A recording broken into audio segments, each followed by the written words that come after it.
రావటానికి దేవుడు నాకు ఇచ్చిన గొప్ప అవకాశంను బట్టి దేవునికే మహిమ కలుగునుగాక. ఈ రాత్రి నా ప్రియ సహోదరుడా, సహోదరి, నువ్వు ఏ ఆలోచనతో ఈ యొక్క టీవీ ప్రోగ్రాంను చూస్తున్నావో కానీ ఈ రాత్రి నీ జీవితంలో ఒక నూతనమైన కార్యాన్ని దేవుడు చేయాలని ఆశపడుతుండగా చాలా ప్రార్థనాపూర్వకంగా నీవి వర్తమానం వినాలి. ఒకటి, నీతో మాట్లాడేది ఏ దైవ సేవకుడు కాదు కానీ లిటరలీ యేసుక్రీస్తు ప్రభు నీ ముందు నిలబడి నీతో మాట్లాడాలని ఆశపడుతున్నాడు. నీ దుఃఖాన్ని, కన్నీటిని, వేదనను నాట్యముగా మార్చి నీకు నూతనమైన సంతోషం, సమాధానాన్ని ఇవ్వటానికి ఇదిగో ఇప్పుడే నీ గృహంలోకి ఆయన ఎంటర్ అయి ఉన్నాడు. నీ ముందు ఒక అదృశ్యమైన వ్యక్తి నిలబడి నీతో మాట్లాడుతుండగా ఉన్న పాటున ఈ మాటలు విని నీ జీవితాన్ని బాగు చేసుకో. గత వారంలో దేవుని యొక్క గొప్పతనాన్ని అడుగడుగున పరిశుద్ధాత్మ దేవుడు బయలుపరుస్తూ వచ్చినాడు. యేసుక్రీస్తు యొక్క నామము ఎక్కడ మహిమపరచబడుతుంటుందో అక్కడ పరిశుద్ధాత్మ దేవుడు బహుబలంగా కార్యం చేస్తూ ఉంటాడు. ఈ రాత్రి కాల సమయంలో కూడా ఆయన నామంలో ఉన్న ఒక నామము జెహోవా షాలోమ్. జెహోవా షాలోమ్ అనే మాటకి అర్థం గాడ్ ఈజ్ అవర్ పీస్. ఆయన మనకి సమాధానకర్త.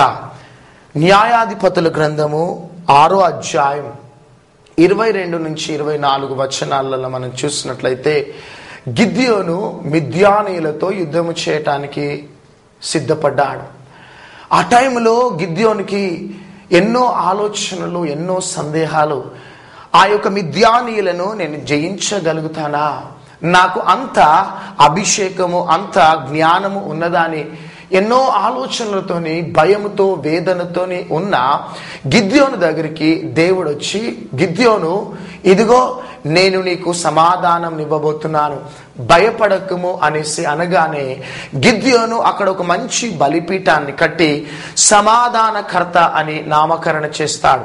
కాబట్టి ఎందుకు ఈ మాటలు నేను చెప్తున్నానంటే, గిద్యోను మిద్యానీయులని హతమార్చాలంటే మొదటిగా గిద్యోను జీవితంలో సమాధానమును అనుభవించాలి. సమాధానకర్త తన జీవితంలో పరిపాలన ప్రారంభించాలి. సమాధానము లేకుండా, సమాధానకర్త లేకుండా మిద్యానీయులను గిద్యోను హతమార్చలేడు. అందుకని యోబు గ్రంథము 22వ అధ్యాయము 21వ వచనములో మనం చూసినట్లయితే ఆయనతో నీవు సహవాసం చేసినడలా నీకు సమాధానము దొరుకును, అటువలనే నీకు నెమ్మది కలుగునని యోబు అంటున్నాడు. ప్రియ సహోదరి, సహోదరుడా, నీకు సమాధానం కావాలంటే ఆయనతో నువ్వు సహవాసం చేయాలి.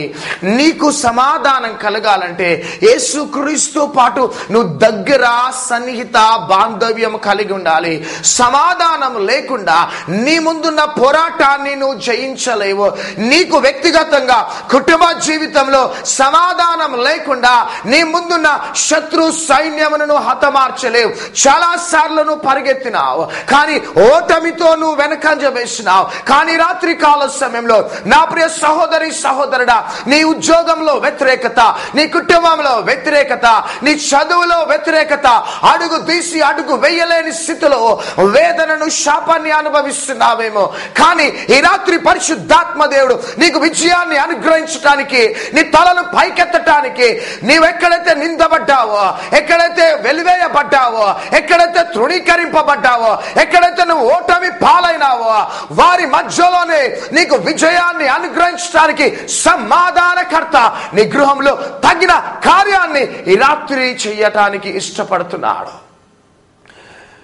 ఈ రాత్రి ఒంటరిగా పోరాడినావేమో, తొందరపడి పరిగెత్తినావేమో, కానీ మొదటిగా నీ జీవితంలో సమాధానాన్ని పొందుకో.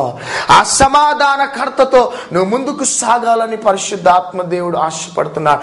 నీకు వ్యక్తిగతంగా సమాధానం లేకపోతే నువ్వు యుద్ధంలో విజయం పొందుకోలేవు. సహోదరి, సహోదరుడా, నీవు వ్యక్తిగతంగా సమాధానకర్త జెహోవా షాలోమ్తో నీవు ముందుకు సాగకపోతే నీవు విజయాన్ని పొందుకోలేవు. ఒకసారి నిన్ను నీవు స్వపరీక్ష చేసుకో. నిజంగా నీకు నీ భర్తకి సమాధానం ఉన్నదా? సహోదరి, సహోదరుడా, నీకు నీ భార్యకు నిజంగా సమాధానం ఉన్నదా? నిజంగా పరలోక సమాధానం నీ గృహములను అనుభవిస్తున్నారా? ప్రియ సహోదరి సహోదరుడా, నీకు నీ పిల్లలకి సమాధానం ఉన్నదా? మందిరానికి వెళ్తున్నావు, ప్రార్థన చేస్తున్నావు, కానీ నీకు నీ తోటి విశ్వాసికి సమాధానం లేదు. నీవు వ్యక్తిగతంగా సమాధానం లేకుండా నువ్వు ఏదో సాధించాలి అనేసి అనుకుంటే నువ్వు సాధించలేవు. ఒకసారి ఒక దైవ సేవకుని దగ్గరికి పక్షవాతముతో బాధపడుతున్న ఒక సహోదరిని తీసుకొని వచ్చినారు. చాలా మందికి స్వస్థతలు జరుగుతున్నాయి, ఆమెకు మాత్రం స్వస్థత జరగటలే. అప్పుడు దేవుడు దైవ సేవకునితో అన్నాడు, ఈమెకి స్వస్థత జరగాలంటే తన భర్త దగ్గరికి వెళ్ళి సమాధాన పడి రావాలి. ఇంచుమించు 2 సంవత్సరాలు అవుతుంది తన భర్తతో విడిపోయి ఒంటరిగా జీవిస్తున్నది. వెళ్ళమని చాలాసార్లు అని చెప్పినప్పుడు ఆమె తన్ను తాను సమర్థించుకున్నది. ఆమె గాని భర్తతో సమాధాన పడి వస్తే నేను ఆమెను స్వస్థపరచాలని ఆశపడుతున్నాను. వెళ్ళి దైవ సేవకుడు సహోదరికి చెప్పినాడు, కానీ ఆమె సమర్థించుకున్నది. కానీ ఒక రాత్రి దేవుడు ఆమెతో మాట్లాడినాడు. భయంకరమైన పక్షవాతంతో బాధపడుతున్న సహోదరి ఆ మధ్యరాత్రి లేచింది. తన భర్త దగ్గరికి వెళ్ళి, ఏమండి, దయచేసి నన్ను క్షమించండి, తొందరపడి నా ద్వారా జరిగిన పొరపాట్లని యేసయ్యను బట్టి దయచేసి క్షమించండి అని ఎప్పుడైతే తన భర్తతో సమాధాన పడి గృహం ఆ యొక్క మందిర ఆవరణములోకి అడుగు పెట్టగానే ఆమెకి దేవుడు స్వస్థత ఇచ్చినాడు. చూడండి, తన స్వస్థతకి, తన విడుదలకి కారణం ఏంటిదంటే ఇతరులతో ఆమె సమాధాన పడలేకపోతున్నది. కొంతమంది మంచి మంచి చదువులు చదువుకొని ఉన్నత స్థాయిలో ఉన్నవారు ఇతరులతో సమాధాన పడలేరు. కానీ రాత్రి కాల సమయంలో నా ప్రియ సహోదరుడు సహోదరి, కొన్ని సంవత్సరాలు అవుతుంది నీ భర్తతో నువ్వు విడిపోయినావు, కొన్ని సంవత్సరాలు అవుతుంది నీ భార్యతో నువ్వు విడిపోయినావు. ఇతరులతో సమాధానం లేకుండా నువ్వు ఎంతకాలం బతుకుతావు సహోదరి? కానీ రాత్రి కాల సమయంలో నీ కుటుంబంలో ఒక గొప్ప విజయం రావాలి అంటే, నిన్ను దేవుడు బహుబలంగా ఈ అంత్య దినాలలో వాడుకోవాలంటే నిన్ను నీవు తగ్గించుకొని ఇతరులతో సమాధాన పడవు. నీవు సమాధాన పడటమును బట్టి నీ గృహములో సమాధానకర్త పరిపాలిస్తున్నాడనే వాస్తవము నువ్వు తెలుసుకోవాలి. ఎందుకు నీ యొక్క సంఘములో వ్యతిరేకతలు వస్తున్నాయి, నీ కుటుంబంలో వ్యతిరేకతలు వస్తున్నాయి? ఎందుకు నీవు అడుగడుగున నీ ఉద్యోగంలో వ్యతిరేకతలు అనుభవిస్తున్నావు? కారణం ఏంటిదంటే నీవు సమాధానకర్తతోని సన్నిహిత బాంధవ్యం లేదు. కాబట్టి నువ్వు ఎవరివైనా కావచ్చు. అందుకనే మత్తయి సువార్త 5వ అధ్యాయము 23-25 వచనములో, నువ్వు బలిపీఠానికి సమీపించక ముందు నీకు నీ సహోదరునికి ఏదైనా భేదాభిప్రాయాలుంటే వెళ్ళి ఆయనతో వారితో సమాధాన పడిరా, అప్పుడు నీ బలిని స్వీకరించబడుతుందని. కాబట్టి ప్రియ దేవుని బిడ్డలారా, నీవు దేవుని దగ్గరికి వెళ్ళక ముందు, దేవునితో మాట్లాడక ముందు నీకు నీ తోటి సహోదరుని కావచ్చు, చుట్టాలు కావచ్చు, బంధుమిత్రులు కావచ్చు, స్నేహితులు కావచ్చు, ఎవరైనా కావచ్చు, సమాధానం లేకపోతే వెళ్ళి సమాధాన పడి దేవుని దగ్గరికి రా. దేవుడు నీ జీవితంలో చేయవలసిన కార్యాన్ని చేస్తాడు. కాబట్టి రాత్రి నా ప్రియ సహోదరుడు సహోదరి, నువ్వు ఎవరివైనా కావచ్చు, అనేక రీతులుగా 2009 అంతా కూడా ప్రయాసపడ్డావు, పరిగెత్తినావు, ఎన్నో ప్రయత్నించినావు, అనేక దైవ సేవకుల దగ్గరికి వెళ్ళి కన్నీరు కార్చినావేమో. కానీ కాబట్టి ఈ రాత్రి నీ గృహంలో ఒక నూతనమైన కార్యాన్ని దేవుడు చేయాలని ఆశపడుతున్నాడు. నువ్వు ఎవరెవరితో భేదాభిప్రాయాలతో విడిపోయినావో, ప్రజలతో ఒకవేళ మంచి బాంధవ్యం లేదేమో, కానీ ఈ రాత్రి కాల సమయంలో వారితో సమాధాన పడు సహోదరి. ఎవరిని బట్టి సమాధాన పడతావంటే యేసయ్యను బట్టి సమాధాన పడు. నువ్వు సమాధాన పడటమును బట్టే దేవుడు నీ జీవితంలో చేయవలసిన కార్యాన్ని చేస్తాడు. నువ్వు ఈ పని చేయకుండా నువ్వు ఎన్ని ప్రయత్నించినా కానీ నీ జీవితంలో కార్యం జరగదు. ఒక సహోదరి, నీకు నీ భర్తకు మధ్యలో భేదాభిప్రాయాలతో విడాకుల దాకా వచ్చింది సహోదరి.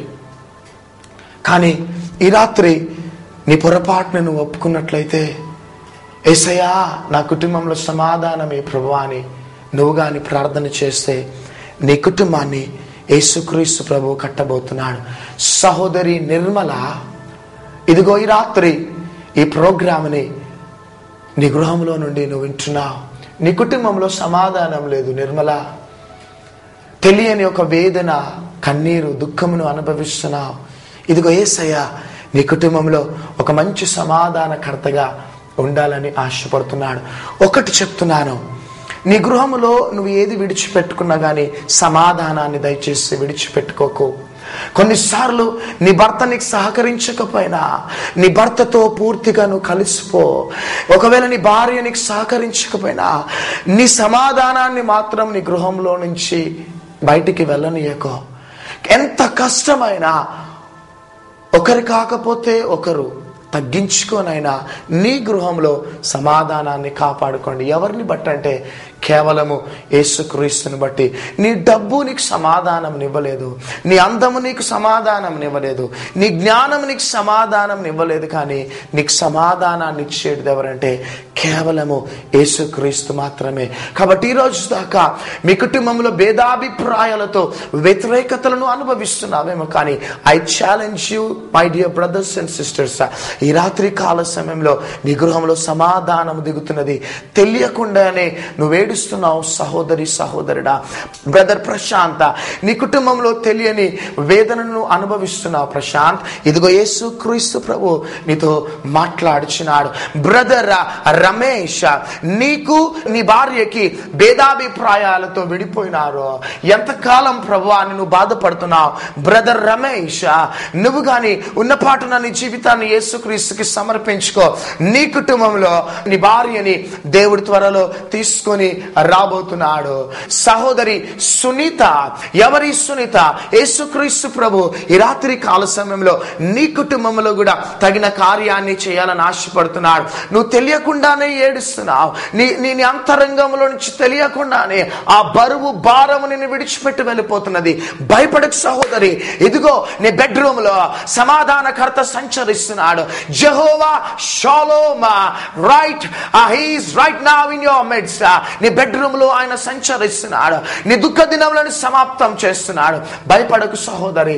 ఈ రాత్రి నీ రాత్రి ఒకవేళ అనారోగ్యముతో అస్వస్థతతో భయంకరమైన మరణ పడకలో నువ్వు భయంకరమైన చేదును అనుభవిస్తున్నావేమో, ఇదిగో యేసుక్రీస్తు ప్రభు నీ బెడ్రూమ్ లోకి వస్తున్నాడు, నీ డైనింగ్ హాల్లోకి వస్తున్నాడు. స్వస్థతలు ప్రారంభం అవుతున్నాయి. నీ గృహంలో జెహోవా షాలోమా నీ కుటుంబాన్ని తన స్వాధీనంలో తీసుకోబోతున్నాడు.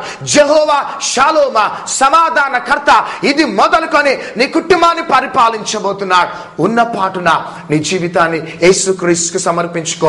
ఒక సహోదరుడు, నీ యొక్క బిజినెస్ లో లాస్ అయిపోయినావు, భయంకరమైన అప్పులలో కూరుకుపోయినావు సహోదరుడా.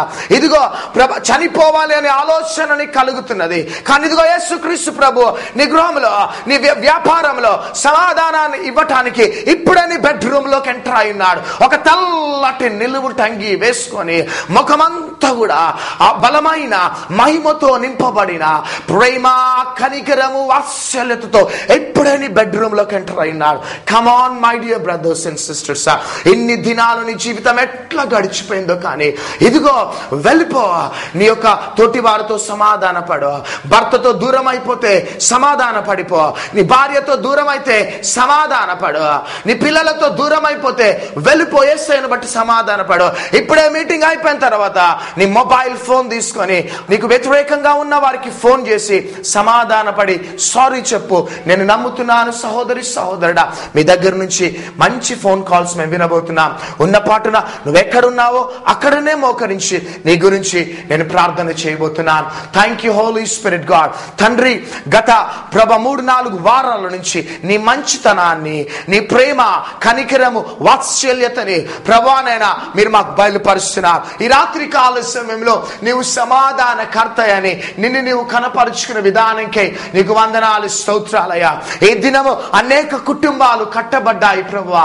ఇదిగో భేదాభిప్రాయాలతో వ్యతిరేకతల మధ్యలో విడిపోయిన అనేక కుటుంబాలకి నువ్వు సమాధానకర్తగా ఉండాలని ఆశపడుతున్నావు. ఇదిగో వారి యొక్క బాష్ప బిందువులని రాత్రి కాల సమయంలో తొలగించిన వారిని హత్తుకొని రాత్రి రాత్రికాల సమయంలో ముద్దు పెట్టుకుంటున్నావయ్యా. ఇదిగో అనారోగ్యంతో అస్వస్థతలతో బాధపడుతున్నా ఇదిగో వారిని ముట్టుతున్నావు ప్రభా. నజరేయుడైన యేసు క్రీస్తు శక్తి కలిగిన శ్రేష్టమైన మహిమ కలిగిన నామములో ప్రతి విధమైన అనారోగ్యపు క్రిములో ఇప్పుడు యేసు క్రీస్తు నామములో కాలిపోవును గాక. ప్రతి కీళ్లలో, నరనరాలలో, ఎముకలలో, మాంసంలో స్వస్థత శక్తి ప్రవహించును గాక. డాక్టర్స్ రిపోర్ట్స్ ఇప్పుడే తారుమారవును గాక. ప్రతి విధమైన దురాత్మ శక్తులపై, చీకటి శక్తులపై ఇప్పుడే నేను దాడి చేస్తున్నాను యేసుక్రీస్తు నామములో. ప్రజలని విడిచిపెట్టి వెళ్ళిపోమని ఆజ్ఞాపిస్తున్నాను. హో రామాకియారబాషియాన, నీకే మహిమ కలుగును గాక. ఇదిగో ఇన్ని దినాలు నువ్వు అనుభవించని బలమైన సమాధానం ఇదిగో ఇప్పుడే నీ గృహంలోకి వస్తున్న సహోదరి, ధైర్యము తెచ్చుకో. ఇన్ని దినాలు నీతో ఎవ్వరున్నా లేకపోయినా కానీ ఈ దినము నుంచి యెహోవా షాలోమ్ ఈజ్ స్టిల్ అలైవ్. ఆయన నీ గృహంలో ఒక మంచి సమాధానకర్తగా నీ గృహాన్ని పరిపాలించబోతున్నాడు. తండ్రి నీకు వందనాలు. ప్రజలను ముట్టి స్వస్థపరిచినావు, కుటుంబాలను మీరు కట్టినావు తండ్రి. ఇదిగో ప్రభువా, మా ప్రియ బిడ్డల నుంచి మంచి సాక్ష్యాలు మేము వినబోతున్నాం.